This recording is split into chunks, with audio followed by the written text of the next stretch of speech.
Greetings of peace and welcome. My name is Anthea Alexander, and I am joined by my beautiful co-hosts, Rae Dalai. Is that correct? Yes, yes, yes. And also Yogi Sanjiva. So we gather together. It sounds like a bit of a marriage ceremony, but anyway, we are gathered here. We we gather we gather regularly, and we have in the past, and we will be doing more. We will be doing more often. Sure. On a weekly basis, Friday night, 8 p.m. Australian Eastern Standard Time, or I should say Australian Daylight Savings Time.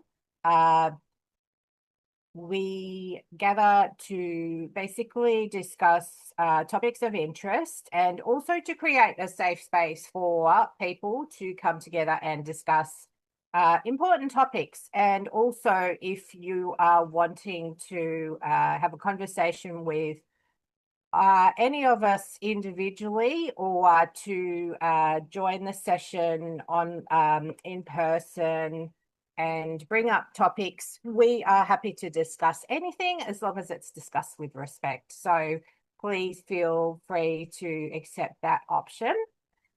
So basically, this series is an ongoing series, and we had a bit of a pause, but we have resumed it. And it's about living consciously in 2026 now. And how about that?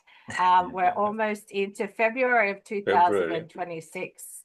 Yeah, coming up to the Chinese New Year, which will bring in the fire horse. So that will be very interesting, and perhaps something that we can discuss as one of our topics.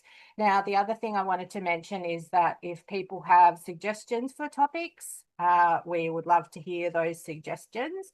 For this evening's discussion, we're going to talk about honoring Mother Nature. So, and all the ways that we can discuss that, and also what Mother Nature is. So, and so a little bit more about me, and then I will pass it on to Rae so she can introduce herself. So, I work as a coach and mentor, and I basically mostly work with women, but I'm happy to work with anyone. Help people to step into their sovereignty physically, mentally, and financially.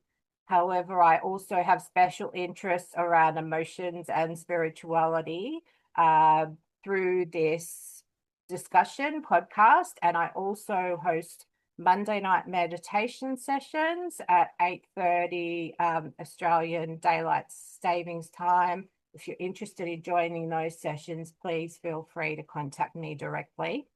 And that's probably all I want to say for now. And I'll hand it over to Rae, and I can have a little bit of a break from getting my words mixed up. Over to you, Rae. Oh, hi, I'm Rae. I am a ceramic artist. I'm way up here in far north Queensland, just inland from Cairns. So as a ceramic artist, I have it's such a broad field that I've ended up calling on my past life as a nurse, which I was a nurse for 35 years. And so therefore I make art for the funeral industry. So I look after the people through the dying process and ensure they have if they decide to get cremated, they have a suitable vessel that speaks to them, and it helps them with the grieving process and that letting go and feeling like they've done the best for their loved one, or the most appropriate thing. Sometimes there's humour comes into it, or not. I'm very open to whatever people need to heal. So yeah, very, very it forces you to be centered. You can't work with earth and clay if you are not centered in yourself. So that helps me with my spiritual journey and my journey as a human being. It keeps me on the straight and narrow, because clay will make you humble if you aren't already. Yeah. uh, Over to you, Sanji. oh, thank you. Hello, Anthea. Hello, Ray. Hello, everybody. So I'm Sanjiva. Now I'm at it's called Eco Lodge, and it's a beautiful place. I spend some more time over there, and I'm the resident meditation teacher, spiritual mentor over there.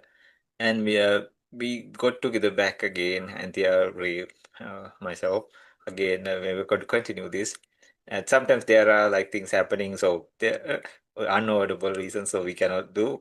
But we are very happy to join today. So I am a meditation teacher, as I said, and as a coach also, and I work online also. So anybody can join us anytime. And I have posted details about each and every one of us. Their contacts are there. There'll be a post every time when the event starts, before the event starts, sorry. And then after that, after we posting the video, as I should do it, no? And then that also will have, and it will be posted in many places, uh, like in social media. Uh, okay, today we have a wonderful topic and it can go in many aspects. So I'll hand it over to Anthea and we can all talk about it. And I think we all have connections to the we are that. And then each one has very unique ways of, how to say, interacting with it as well as uh, like can bring it out and say the value of it for others to know. Okay, thank you, Ray and Sanji, for your beautiful introductions and for explaining about what you both do. And I think that our discussion will bring out more about what you both do, because you'll be able to apply apply your gifts and your skills and experience to our beautiful topic today. So I was reflecting on the topic, which I usually do beforehand, and I was considering caring for Mother Nature, and I thought perhaps we'll take it a step deeper and talk about honoring Mother Nature, but care is definitely a way that we can honor Mother Nature. So first of all, what is Mother Nature? So Mother Nature it's human beings, it's all the creations on the earth. So it is plants, animals, minerals, the earth, the insect world, and so that's basically like the physical aspects of nature, and we're all together. And unfortunately, in some aspects, there's like a perceived division that there's human beings and then there's Mother Nature. And it doesn't work that way, because we're all interdependent, interwoven, and reliant upon each other. So we're very, very much reliant upon Mother Nature for water, for air, for nutrition, for each other, for connection as human beings, for connection through our beautiful pets and our animal familiars, through a connection with nature. And I would love to hear what Sanji has to say about that, in terms of where he is living at the moment, and also his experience in the past as living as a forest monk. And also, there are some other aspects that are different natures that Sanji would like to discuss, and I'll let him go through those. But what I also thought we could discuss, or we'll just see how we're going for time, and basically we could perhaps incorporate a meditation, which is including Mother Nature, working with Mother Nature. If we don't have time, that's okay. My meditation sessions on Monday nights usually work with nature and Mother Nature. So you're welcome to jump into those sessions. They're guided meditations. They go for about 15, 20 minutes. And so that is a way of tuning into Mother Nature, working with Mother Nature, accessing her power. So what else did I want to say? So basically, from my perspective, I've always felt very in tune with Mother Nature. I always feel peaceful when I'm out in Mother Nature with plants and animals. I have a beautiful cat, and I've most of my life I've had beautiful pets and animals around me. And also my father came from former Yugoslavia. He grew up on a farm. So there's generations of farmers in my father's line of heritage. And so basically, I really feel I have been recently taking care of a friend's garden while they're away, and I've been watering the plants. And I live in an apartment, so I have some indoor plants, but I don't have a garden to look after. But I've really been enjoying spending time watering the plants, communing with the plants, and it reminds me of that connection with Mother Nature. That's probably all I'll say as an introduction, but I would love to hear from Rae, and I'm really intrigued to hear a bit more and excited about what she was talking about. If she could elaborate working with clay, which is literally earth, literally working with Mother Nature, an element of Mother Nature, and how that keeps her so centered and grounded in her work and in her, perhaps it flows out into her personal life as well. So I would love to hear more about that. And then perhaps we can pass it over to Sanji, and I would love to hear from him, whatever he wants to share. He always shares gems of wisdom, and I always enjoy and value and receive a lot from what he has to share. So over to you, Rae, for now. Okay, well, I'll talk about clay first, and then I'll talk about my environment a little bit. Oh, my voice has gone funny. Pardon me. Would you like a glass of water, sir? Oh, I need a licorice. Anyway. We can hold it for some time. That's annoying. Oh, no, it's all right. It's gone now. Yeah, so working with clay. So you must be very calm. If I'm anxious about something, or if my mind's not completely on what I'm doing, if I'm worrying about I've got an appointment in 2 hours or something like that, everything will go wrong. Nothing will work. Everything will crack. I'll open a new bag of clay and it'll be too dry or something. It's amazing. But the opposite of that, when I am centered, I don't have to worry about anything but what I'm trying to make. And for me, it's usually for someone else. So there's an element of trying to tune into what is the right thing for that client. It might be the right shape. It's usually color. It's color that's very important for them. I get into what we call a flow state. So time just vanishes. I'm very often making things I've never made before because people ask me. They have the most amazing ideas for what is required for their loved one. It might be something shaped like, I don't know, a cowboy boot or yeah, all sorts of things. And I've never done it before. And I spend the night before trying to work out how I'm going to make this. So I've got a bit of an idea before I even start. I'll have to make the lid first, because if that doesn't fit, it won't fit on the base. Very practical, down to earth logic.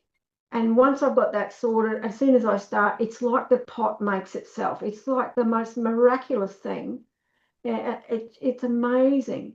And hopefully that first one makes it through the firing and finishes up exactly how I want it, because it is really hard to do it again. It should be easier because I've already made one, but it's not, because I'm not in that same flow state. It's just amazing. And if anything will sort you out, it's working on the wheel, right? So you have to center your clay on the, if you're not centered yourself, you cannot center clay. It'll fly off the wheel. It'll be wonky. Or you'll get it, you'll pull it the wall up too thin and it'll fall, or something like that will happen. You have to be just so calm, and you have to just allow the clay to, you'd guide it a bit, but you have to let it be what it wants to be.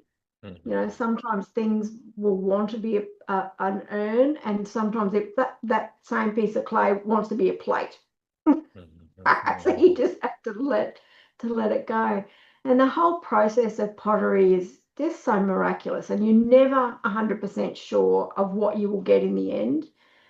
There are so many variables. There are different salts and minerals in the clay itself, and then the glazes that you put on the clay are literally crushed up minerals from mostly Australian minerals I work with, and that makes these amazing pigments and shapes, and where you put it in the kiln, because I mostly use gas kilns, so I've got big burners and fire and flame.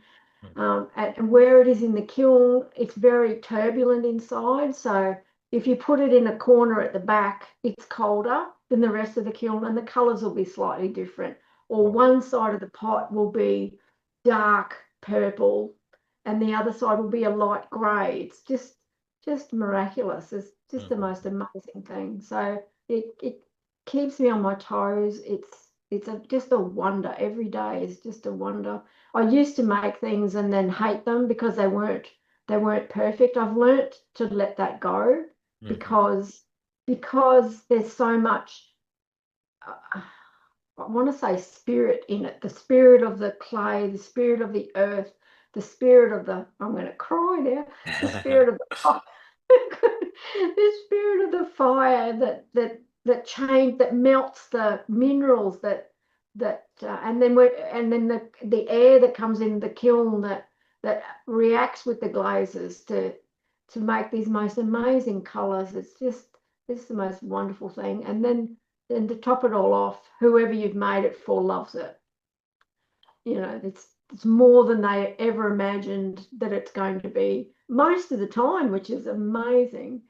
Yeah, it's just the most wonderful, rewarding career. And I can spend 12 hours in my workshop. I get up, go down there at 8 o'clock in the morning, and I come up at 10 o'clock at night because I've got a kiln going, or some of my pots you just need to work with all day. You work with clay like a farmer. You can't go on to the next stage until it tells you it's ready, until it's dry enough or wet enough or whatever. So I come up at 10 o'clock at night and I'm full. I'm filled up. I'm not drained. It's just the most wonderful thing. Just love it. I'm so lucky. Whereas my previous incarnation as a nurse would often leave me very drained emotionally.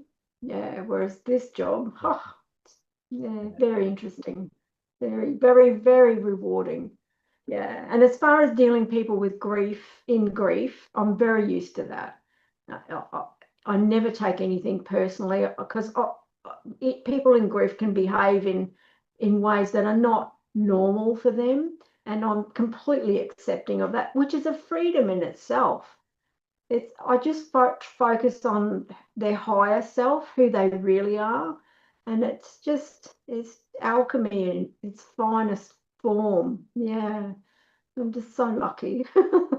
I'm so lucky. I was going to add a little bit about honouring nature where I live as well, because I don't tell anybody, but it's the most beautiful place in the world. I'm surrounded by extinct volcanoes and decomposing lava, which is the most fertile soil in the world, and everything will grow here. And my brother is a farmer who spends his whole day patting his trees and, you know, giving them whatever they need and making sure they've got enough water and just loving them. And everything he grows just tastes amazing because there's so much of his spirit in that. Yeah, so we're very attuned to the weather, especially here. You can feel a storm coming, you can smell it. Yeah, it's like it's part of you. I remember as a child, there'd be a storm coming. I'd be running around the backyard like a newborn lamb, bouncing around because of the energy in the air. It's the most wonderful thing. And my dad can tell you every bird on the whole farm because he's just aware, and he'll tell you, oh, there's a new pigeon that's just flown in from New Guinea, turned up today. It's like, yes, it's a beautiful way to live. It's wonderful. And now that I don't have an alarm clock, I get up with the dawn, and I often stop when the light goes at night, which is, I think, part of your natural rhythms. I'm just really lucky that I can live my life like that. Wow, it's just made such a difference to my health and my happiness, and yeah. So honouring nature every day, it's the way to live. Mm.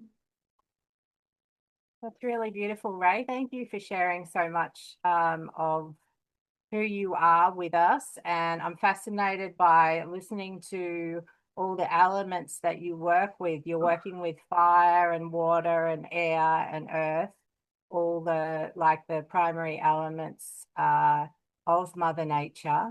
And listening to you talk about the storms, and yeah, it sounds like you're definitely were born into a family who really honors nature, which is really, really amazing, with your father being able to recognize all the birds and your brother patting and loving his trees. I love hearing about that. He All loves right. his tractors too. His He loves tractors. his tractors, Okay. but that's not as Tractor. romantic. Yeah. All right. Over to you, Sanji. Okay, thank you. So when we're welcome. talking about honoring and Mother Nature, no? So like Anthea explained, Rae explained, this is the nature of work they do. And then they were talking about the like elements, or no, like working with plants or earth, like Rae working with earth, wind, water, fire, all, no? And and they were telling aspects of human nature also. And then, for example, the place we are staying here, it's called Kularathne Eco Lodge, and they are focusing on more simplistic living methods, because people who come here, the guests, and there are sometimes evening discussions, and especially the founder of the place is asking like, how is the situation over there, and then how is it happening. Many people talk about stress, difficulties financially, as well as mentally, as well as physically, and even young people, no, who come. They come for yoga retreats also here, and many of them are saying it's difficult, more and more difficult. So simplistic living is more focused. Like it could be in like in Australia, maybe the outbacks, no, or like some people go like off-grid living. They like many of them try to teach this now, right? So when we go more towards our basics, even when we are like playing like children, or like Ray said, no, or like her brother or anything, or even Anthea working with the plants. I also just walk around the forest just for the fun of it, no? And yeah, it's so nice, no? So soothing. Even now countries, yeah, I heard like even countries like Japan, they have like forest areas where people just go and walk or sit under the tree. And if there are some countries, I won't mention which is which, they then giving people tablets that government had known, like it's cheaper if you recommend cheaper. And not only the reason, that is the reason, it's cheaper for them if they say like, you go and be with nature, do something like gardening. Because for the drugs or something, it's like cheaper for that particular government, which is a developed country actually, yeah. And maybe they calculated all the cost and all these things. Maybe government funded some things. It's cheaper for people to go and like, so in a way, willingly or unwillingly, they have to let in like people going back to their original nature, no? And especially there are some well-developed countries or other places also, like they have specific, like very careful uh, events for children to be a particular time to be with nature. Huh? And in some countries, like the people are already there, like they use firewood for cooking, no? And they, like Ray said, like they make their like a house with earth. Now they find they always like they have to do the farming, maybe, the cultivations. And then they always like touch the earth, no, somewhere walk barefoot even, no? And so there's always the connection. Now they find more and more things like from the past that seems like even the earth itself is like a huge power source. Uh, and more we are getting just distance and blunt. Uh, even now proper human nature or the capacity is reducing now actually. Yeah. So and then we are turning to the artificial, which way goes now to artificial intelligence, right? So it's kind of very ironic to say, if we are intelligent, then why the artificial intelligence now? So it in a way it rhymes and like matches to all the things we have been doing in the couple of maybe a few decades. Yeah, because we had civilizations and then many people talk about these, and so many people are like wondering now what happened to all those, right? And then even in times of difficulty in the modern era also, people who were actually living very simplistic lives, uh, they had the community, they had like, and they had to interact with each other. They had to be with nature. No, they had to go and maybe wash their clothes and all. But for maybe now in modern times, if the power supply goes off, everything just shuts down. I heard like one person say there was somebody sabotaged and they just burnt off a power grid or power supply, sorry. It was some huge wires, they set it on fire, it seems. That interrupted the electricity and everything just crashed. So the main thing, if they remove, all the other things that are like so subtle just collapses. But if we go to our real nature, which we will talk, like because it's a mother nature for sure, no. And then if we talk about caring like a mother, that's why it's called like no, like it bears us, it cradles us, no, and it takes care of us, no. So it can be environmental wise, the eco, the animal kingdoms, no? Everything. We are also part of it, and not only that, the human nature, uh, and then the physical nature, uh, the mental nature, uh, spiritual nature. We can talk about the nature, no?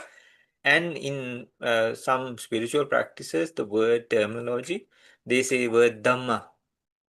The translation is nature actually. Nature. But when we think like it's nature, we first remind the trees and the animals and the mountains, no? Which is part, but we forget, hey, like we also nature. We talk, like Anthea said in the beginning, we try to separate ourselves. And we think, oh, the trees and the forest, or no, like, and the waterfalls and rivers and the mountains, that is nature. And we are not. But actually we are, right? Like raiders, like we are also four elements for that matter. We are also earth, wind, water, fire, our physicality, no? Let's talk about it. So yeah, it's a whole, I think, a massive topic to talk even, but we can like whichever part each of us likes to bring it up, we can discuss, no? Thank you very much, Sanji, for that overview, and it's really fascinating. And I'm thinking that we could have ongoing discussions about different topics. So I heard what you said about our true nature as human beings, and perhaps we can go into those types of nature that you listed, the spiritual, physical, and perhaps that might even be a topic for next week. Mhm. However, with our time that we have for this evening, what I'm thinking about, I always like to have practical examples and action steps that people can take away with them. So I love discussions, I love conversing, but I feel that sometimes we can get lost in talking and not having practical steps that we can take away, and that can be a little bit disappointing, especially if we're quite passionate about topics, which obviously the three of us are. So what I would love to talk about is ways to honour Mother Nature, practical ways of doing that, perhaps in our own days. And Rae has already spoken about that to an extent. And so for me, I'll talk about my daily routine. So I travel on public transport, first of all. I don't have a car. I can drive, but I don't have a car. So that in itself, that is a way of honouring Mother Nature by not by limiting our use of precious resources, so fossil fuels, choosing to use my own body as my transport, and also public transport, group transport. When I get ready, I go out, and there's a beautiful oak tree at the base of my apartment. And what I do is I usually touch the oak tree and tell her I honor her. And I have a beautiful relationship with that oak tree. She is outside of my bedroom, and I've been living in this particular unit for 4 years now, actually. And I feel that she is protection for me. I feel that she is my friend, and she's always there. She provides me shade from the sunshine. And at a deeper spiritual level, my ancestors come from Europe. So basically, I feel very connected to oak trees. And I have read that they are like observers. So I guess a lot of nature can be, in terms of what Sanji was saying, our idea of, our surface idea of what Mother Nature is: the plants, the animals, the trees, the mountains. Oak trees are like silent observers, and that they have a lot of wisdom, and they're also associated with druids from many centuries ago in the Celtic tradition.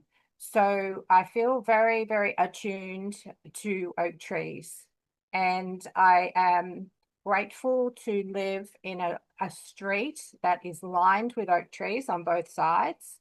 And whether they attracted me or I attracted them, or perhaps a bit of both, who can say? But I've also been reading recently that trees can actually perceive us, and they recognize us at a certain level, and plants do as well. So perhaps they are much, much more intelligent than we have given them. Perhaps not everybody, I generalize a little bit, but some of humanity don't give them the credit for the level of intelligence that they have. But I'm learning more as I incorporate the practices of honoring Mother Nature into my life every day. I'm just thinking of other ways. So I travel to a particular railway station, and there are beautiful pigeons there. And the pigeons, I used to think that pigeons were like pets, but my ideas about them have changed. And basically, they were used by mankind as messengers and as pets, and for a very, very long time. And then as our technology has changed and become well, it's moved to different levels. Whether that's good or bad, that's perhaps another discussion or conversation that we can have. But pigeons were used to transmit messages, especially in war. And the pigeons have been left by humans. So they were looked after and they were used. And now it's like, well, here you go. You can just fend for yourselves. So what I do is when I see the pigeons and I walk through to the train station, there's a bowl of a little container of water that's underneath a water tap for anybody to use. And I fill it up for them and I make sure it's nice and clean. And they recognize me. And I've also learned about that they recognize people who are kind to them. And they come towards me and they say hello and they drink the water, have their little baths, and then I go on my way and they do their thing. A lot of people feed them, but I understand that's not great unless it's foods that are like seeds and that are nutritious for birds, because otherwise it can actually affect their physiology and affect it the way that they fly and develop. So it's not great to give them like human type foods that are designed for human consumption, high in wheat and things like that. But having said that, this is probably a topic for another night as well. Foods that are high in wheat and sugar and fat are probably not great for humans either, but we can talk about that another night. So there are some ways that I honor Mother Nature. I'll hand it over to Rae to discuss perhaps some other ways that she honors Mother Nature on a daily basis, or whatever she might like to speak about. All right, over to you, Rae. I make sure when I wake up in the morning, every morning I go outside and get sunlight on my eyes, because that helps you with your circadian rhythms and helps you sleep well and does all sorts of things. And the other thing I do, especially if I'm not centered, if I need to work with clay and I'm not right, I go and stand on the grass with no shoes on. I go around and look at every plant in my garden. I've got some beautiful trees, some frangipanis that I smell them, but they're in flower at the moment, and that just grounds you, the smell of a frangipani. I've got a great big weeping juniper tree on one corner that is huggable, and it just puts you back in the right vibration as well. So those sort of things. And the other big thing, huge thing that I do that really honors Mother Nature, I think, and it's a bit out of left field, but I've got a cat, and that cat is not allowed outside on its own. So he has tunnels, he has catteries where he can get in the sunshine and he can touch the earth and eat grass if he wants to, but there's no way he's catching a native bird, because he's not, cats are not native to Australia, and that a cat let run loose can just do so much damage. And I couldn't bear that because that would be my fault if my cat killed native birds. He does get the occasional lizard, but that's the only, because he's an almighty hunter, as most cats are. So there's no way, he's not allowed outside. He's got runs, but he's got his own freedom and he's got enough room that he can sprint flat out. So he is a technically inside cat and occasionally inside workshop cat, but not very often because he breaks things. Yeah, so those are things off the top of my head that I do every day, and it helps me. It helps me as much as I'm helping nature, I guess. Thank you for that, Rae. And over to you, Sanji. So I was a monk for a long time also, and then still those patterns are still going on, no? And we were like getting up early in the morning, and many spiritual like traditions and all, like even in yogic practices and all, they wake up, like Ray said, like with the dawn. But you have to kind of like sleep early also now. If you stay up very late, it's difficult to get up. But some people, the sleep, actually the natural sleep is very good. You wake up without the alarms and all. And that means you had sufficient sleep, no? Sometimes you wake up even before the alarm, no? but you're fully rested and you feel very comfortable. But sometimes even with like few alarms going around, no? Like snooze that it goes again after 5 minutes, 5 minutes, but still like you're, oh, yeah, I'm tired or something. And those days, like people, some even go to the river and then like how to say it, like have a dip in the rivers. No, it's very cold, no, in the morning, early morning, but they had so much connection. So now also I follow a routine. I get up in the morning and then drink a lot of water and then do meditations. Then only like, but within that you feel a lot of gratitude. And I sometimes purposefully I just go for one meal, or always like go for one meal, and sometimes within 2 days I go to eat. So even that food, even if it's some basic food, uh, it's like you feel very grateful, no? Even to for the people who gave it to you and like what you are eat. Sometimes it's the very basic, no? And then sometimes because it's like staff meals or something, no? Yeah. And okay. Uh-huh. And then what happens is uh, within the day also, it's very nice to be around. I go for walks, and it's very nice even when you take a shower and all. Like you feel so, and more you are with nature.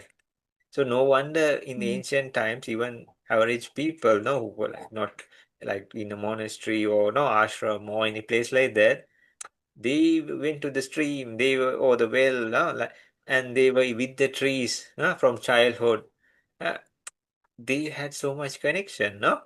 So if we can within our space, like, because Anthea is living in a more city-like area, no? And then Ray has her area, and I'm in some other place, no, like this. So we all have, but we can still connect, right?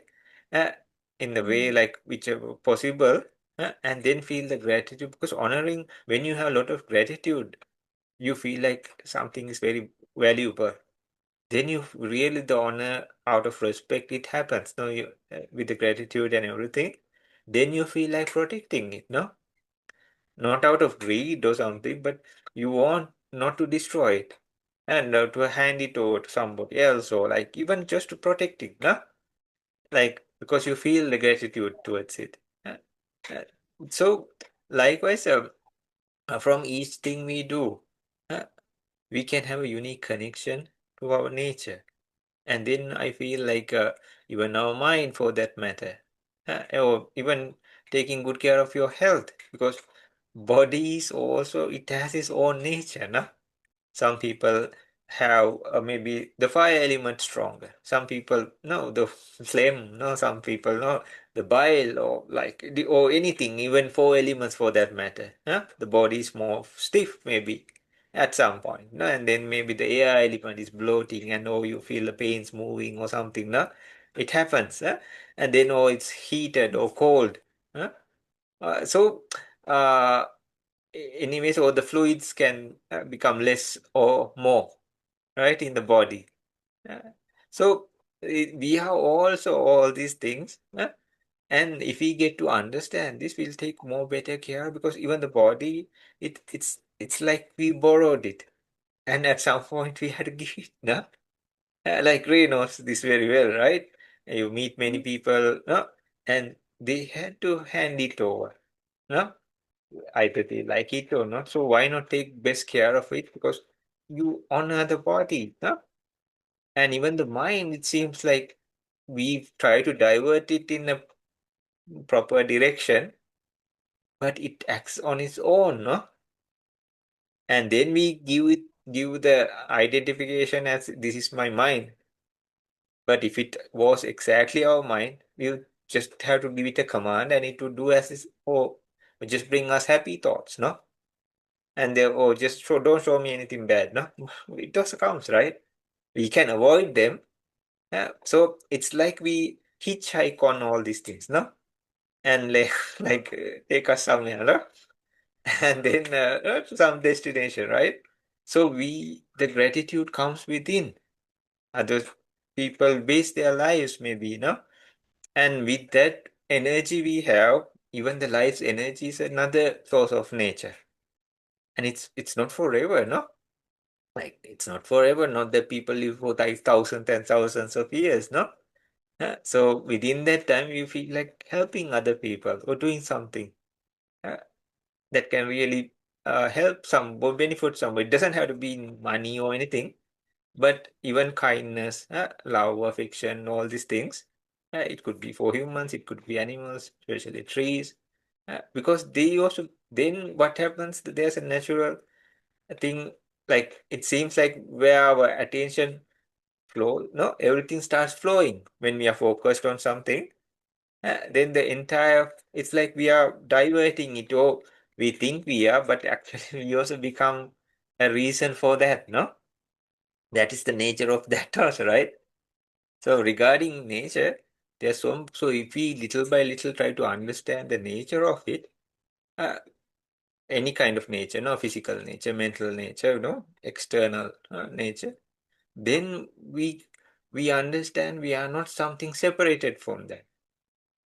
There was a nice example, like it said, like we are like a speck of salt, a speck of salt right beside the ocean. So we tell like, oh, we are so solid, the ocean is watery, and we are so valuable, or anyways, like shape, size, color, or anything. No, those everybody needs me, like, oh, and you can add this into food or medicines or anything, but it's a speck of salt right beside the ocean, no? And it will be washed off, or like, yeah, it has a purpose, no? That's the nature of it, that also, right? But there's another nature of impermanence also regarding that. It's not forever, right? So then, so in a way, like for the but the egoistic factor, that's the opposite, like a negative nature of things, no? So the opposite nature of that, like tries to isolate us from the ocean of things, huh? And we try to be the speck of salt, and we try to identify ourselves separately. But it's what if like we take the speck of salt and toss it back to the ocean? It all becomes one, no? Because it was the salt in the first place, right? So likewise, more we understand the nature of things, more we can live more in harmony. More we try to individualize, that is also nature of the mind in a way, a negative nature. Then the greed follows, the anger follows, no? Then all the other negatives start following. Then just like when we focus on that direction, everything starts flowing in that direction. So there are so many things, like when you bring up the aspects of nature, we can realize, understand, and appreciate, and cherish and honor, no? And protect mostly, right? Positives, I mean, no? Wonderful. Wonderful. Did you have something more to say? Sorry, I didn't mean to No, interrupt no you. problem. I talk a lot, I think, no? That's fine. That's fine, Sanji. We love hearing your thoughts and your wisdom and your insights and your what you have learned throughout your life. So really, really amazing. And yeah, so there were some key points that I really picked up from what you were saying, the nature of impermanence. And I think that that perhaps could be another topic for discussion. So I've highlighted that one. Our limited life source, which is really important to note, and that perhaps could come under the nature of impermanence. How we can use our time on this earth to serve others, to be kind. It doesn't have to all be about money, which yes, and that can come under greed, which is a state of our minds, I understand, but you would know more about that. And also protecting nature. So I think that's, yes, that's a huge part of honoring Mother Nature, is to protect her. And I was resonating. Oh yes, I was reading. I was looking at social media today, and I really make an effort to to view social media things that are positive. And this was a message about kindness, and it was about protecting the vulnerable. So certainly Mother Nature, plants, animals,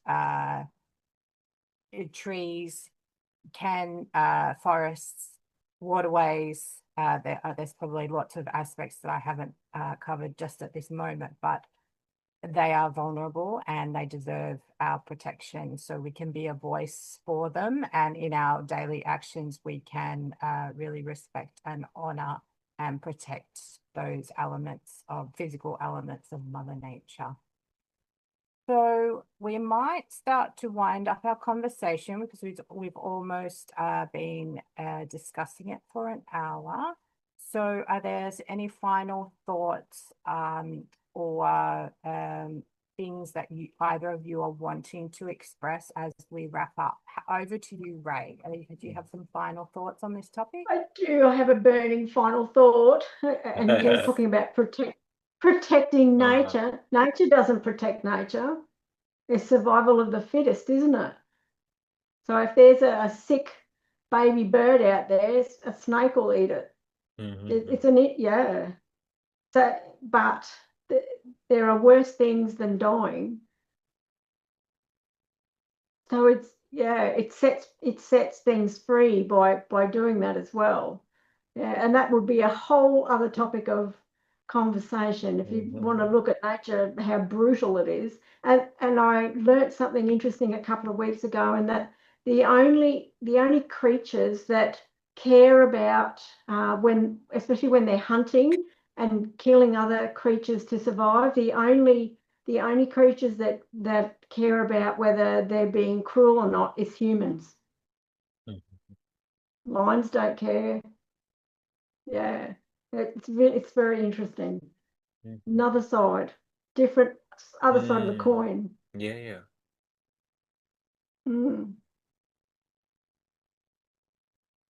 Thank you very much for that, Rae. And Sanji, over to you for final or parting thoughts on this topic.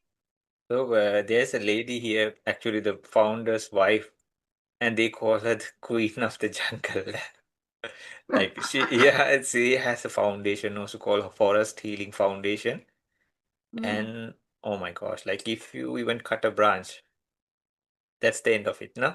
Like she doesn't even like anybody, like when if they break a leaf, like she's so caring for nature, and she had made all this like back to forest again. These were like tea estates before, and then people had cultivated some crops like pepper and coffee and all. But she started like a couple of years ago, and now it's like a secondary forest already. And she brings like native plants.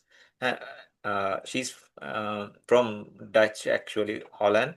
She's married to the owner who started this place, and now like she's so caring, no? And she starts early in the morning and she knows everywhere. Sometimes she says, "Come with me," and like we go as a bunch, and then then so many things involved. So the guest also can come and plant trees and do things like that also, and it's wonderful. So. And she's very particular, even if somebody cuts a tree or just like they even like lease property just to protect the trees from other people, like say a nearby property or something. If there are some big trees and they want to cut it off, then they say we'll lease the property from you just to keep those trees intact. And she's very focused on native trees and these kind of things, like because yeah, trees are fine, but some are like say like they dominate the whole surroundings, no? Invasive species like they call. But anyways, uh, it's we have to protect nature. Now we see like so many things happening.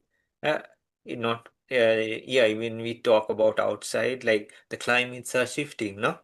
Even in some places, like we see snowstorms in places which should not have. Then I asked, there's another young gentleman, he's like working for his like thesis in like wildlife and all these kind of things.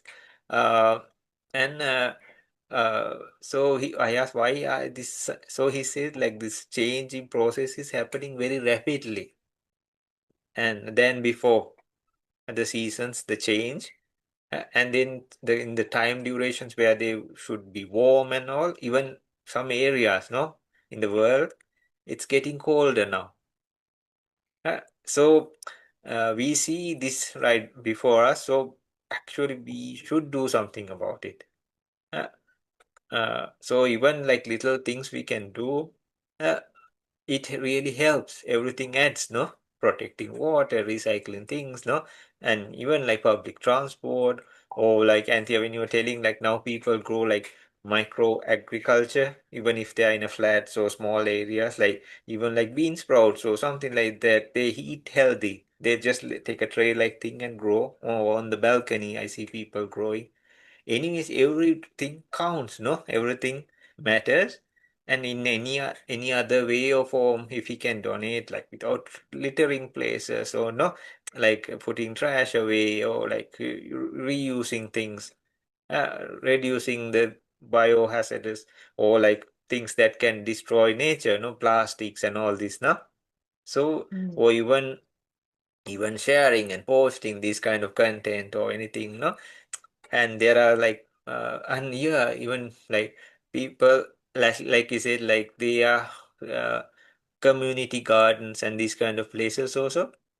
They now understand, even some governments understand this is much more healthier for even especially senior or middle-aged people. This is very healthy and it's much more cheaper than giving them medicines. That they see, like some countries, they see like this is not a cure. Then for psychological difficulties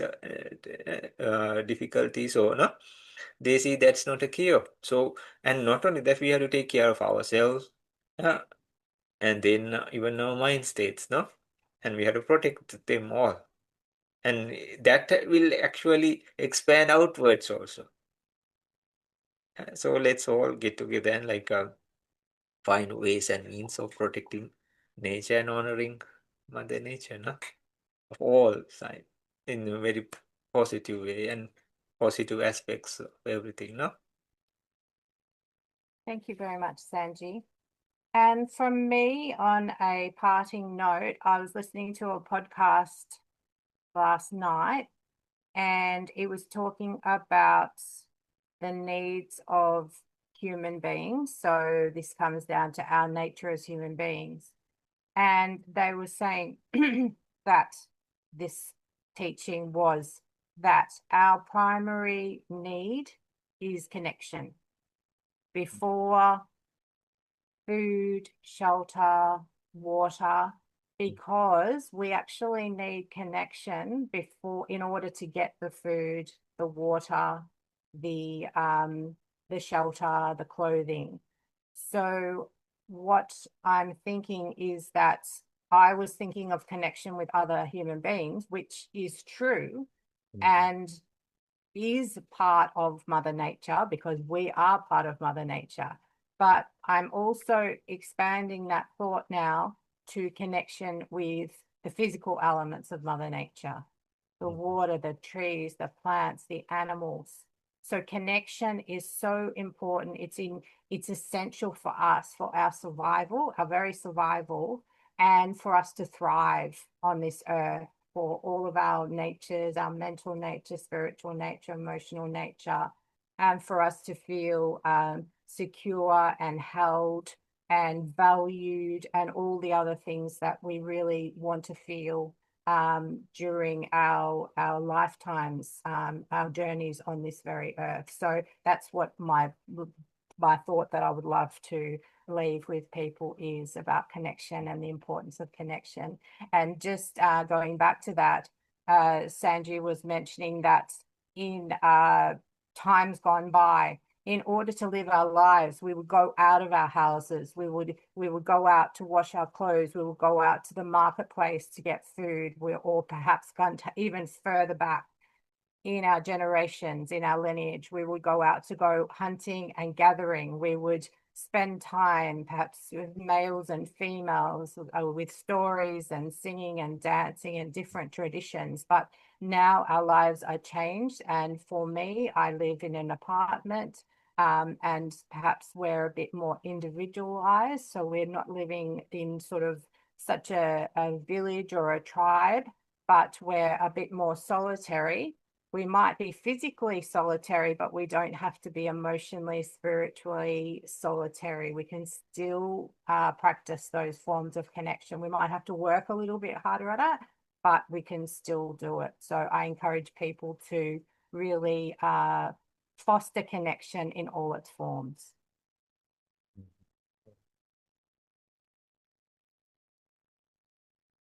So on that note, we'll say good evening, goodbye, good morning, wherever you may be. Thank you, Rae and Sanji, for your beautiful time and energy as always, and sending blessings and love to whomever may watch this replay. And please feel free to reach out to us or join us for future sessions. Thank you so much for joining us. See Thank you you, soon. Anthea. Thank you, Anthea. You're Thank you, welcome. Rae.